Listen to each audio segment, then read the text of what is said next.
ஆனா இதுல நெருடல் அப்படின்னு இல்லைங்கன்னா, நான் இன்னைக்கு ஒரு பாரதிய ஜனதா கட்சியினுடைய தொண்டராக நின்று கொண்டிருக்கின்றேன். இந்த கூட்டணி உருவானதுல என் பங்கு இல்லை. இந்த கூட்டணியில என்ன பேச்சுவார்த்தை நடத்தினாங்க, என் பங்கு இல்லை. இந்த கூட்டணி எப்படி இருக்க வேண்டும் என்று யார் பேசினார்கள், அதிலும் என்னுடைய பங்கு இல்லை. அப்படி இருக்கும் பொழுது என்னுடைய தலைவர் அமித்ஷா அவர்கள் சொல்வதைத்தான் நான் கேட்டாக வேண்டும். அவர் ஒருமுறை அல்ல, தினமலர் பத்திரிகையில, தினத்தந்தி பத்திரிகையில, இந்தியன் எக்ஸ்பிரஸ் பத்திரிகையில மிக தெளிவாக சொல்லிய பிறகு ஒரு தொண்டனாக என்னுடைய கருத்தை மாற்றிக்கொண்டு கூட்டணி ஆட்சி இல்லைன்னு நான் சொன்னா, நான் இந்த கட்சியில தொண்டனாக இருப்பதற்கு எனக்கு தகுதி இல்லைன்னு அர்த்தம். என்னுடைய தலைவர் சொன்ன கருத்தை நான் ஏற்றுக்கொள்ள முடியாமல், என்னுடைய தலைவருடைய கருத்தை நான் வலுப்படுத்த முடியாம, என்னுடைய தலைவர்கள் சொன்ன கருத்திலேயே நான் சந்தேகத்தை எழுப்பினேன் அப்படின்னா, இந்த கட்சியில் நான் தொண்டனா இருக்கக்கூடாது, தலைவனாக இருக்கக்கூடாது. இது என்னுடைய கருத்து. ஆனால் என்னை பொறுத்தவரை தலைவர்கள் பேசியிருக்கின்றார்கள், எனக்கு அதுல பங்கு இல்ல. ஆனா என்னுடைய தலைவர்கள் பேசியதை நான் தூக்கி பிடித்தாக வேண்டும். அவங்க பேசியிருக்கிறாங்க, நான் நம்புறேன். அதனால இதுல நான் உறுதிபட இருக்கின்றேன். என்னுடைய தலைவர்கள் என் கட்சியை கூப்பிட்டு, தொண்டர்களை கூப்பிட்டு அவங்களுடைய ஸ்டாண்ட மாத்தும் போது நானும் மாத்திக்கிறேன். ஆனா மிக தெளிவாக உள்துறை அமைச்சர் அவர்கள், இந்த கூட்டணியை உருவாக்கியவர் அவர்கள், இந்த கூட்டணி எப்படி இருக்க வேண்டும் என்று நினைத்தவர்கள் ஒரு கருத்தை சொல்லிய பிறகு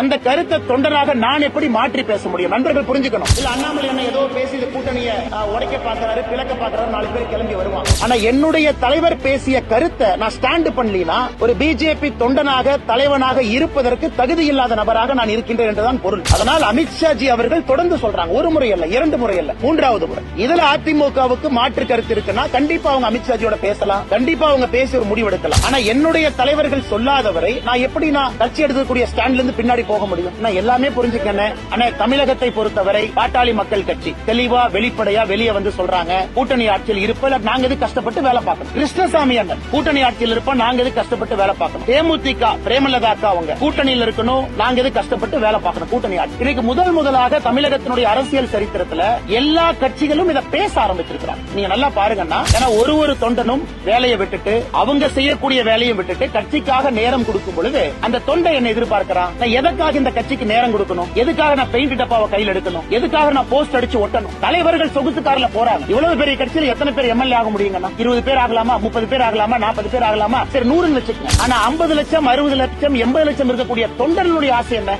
என்னுடைய கட்சி ஏதாச்சும் ஒரு மினிஸ்ட்ரியில் உட்காரும் பொழுது ஒரு நல்லதை பண்ணுவாங்க, அதை பார்த்து நான் பெருமைப்பட்டுக் கொள்வேன் தான் ஒரு தொண்டன் நினைப்பேன். எல்லா தொண்டருக்கும் சீட்டு யாரு கொடுக்க போறது? தொண்டனுக்கும் தலைவனுக்கும் அடிப்படையில எண்ணத்துல மாற்றம் இருக்கு. தலைவனை பொறுத்த வரைக்கும் அவங்க பொசிஷனை சேஃப்கார்ட் பண்ணணும், அவங்க எம்எல்ஏ ஆகணும். தொண்டனை பொறுத்தவரை ஒரு உண்மையான விசுவாசமான தொண்டன் அவன் எம்எல்ஏ ஆகணும், எம்பி ஆகணும் நினைக்கிறத விட, நான் கடினமாக உழைத்ததற்காக என்னுடைய கட்சி ஏதாவது உயரத்தில் இருக்கும் பொழுது எனக்கு அது போதும் என்று நினைக்கின்றார். நான் தொடர்ந்து தொண்டர்களுடைய குரலாக பேசிக் கொண்டிருக்கின்றேன். இதுலயும் என்னுடைய தனிப்பட்ட கருத்தை எங்கேயும் நான் பேசல. மாண்புமிகு உள்துறை அமைச்சர் அமித்ஷா அவர்கள் பேசிய கருத்தை உங்க முன்னாடி வச்சிருக்கேன். இன்னைக்கு நான் இல்லப்பா இதெல்லாம் எலெக்ஷன் அப்ப பாத்துக்கலாம்னா என்னுடைய தலைவரையா நான் டிஃபெண்ட் பண்ண முடியும். நான் எதுக்கு அரசியல் கட்சியில் இருக்கணும்? நான் எதுக்கு பிஜேபியில் இருக்கணும்? நான் அமித்ஷா ஜி அவங்ககிட்ட போன் பண்ணி ஐயா சொல்லுங்க நான் சொல்ல. இது அமித்ஷா ஜி அவர்களுடைய கருத்து அவர்கள் சொல்லிய பிறகு நான் அதை ஆமோதித்து, ஆம் அமித்ஷா ஜி அவர்கள் சொல்லி இருக்கின்றார்கள், இது அவருடைய கருத்து, அவர் பேசாம அவர் சொல்லி இருக்க மாட்டார். ஏற்கனவே சொன்னது போல இந்த கூட்டணி அமைத்ததிலே என்னுடைய பங்கு என்பது 0. அதுல எங்கேயுமே தலையில்லை. நான் இன்னைக்கு தொண்டனா என்னுடைய வேலையை பார்த்துக் கொண்டிருக்கின்றேன்.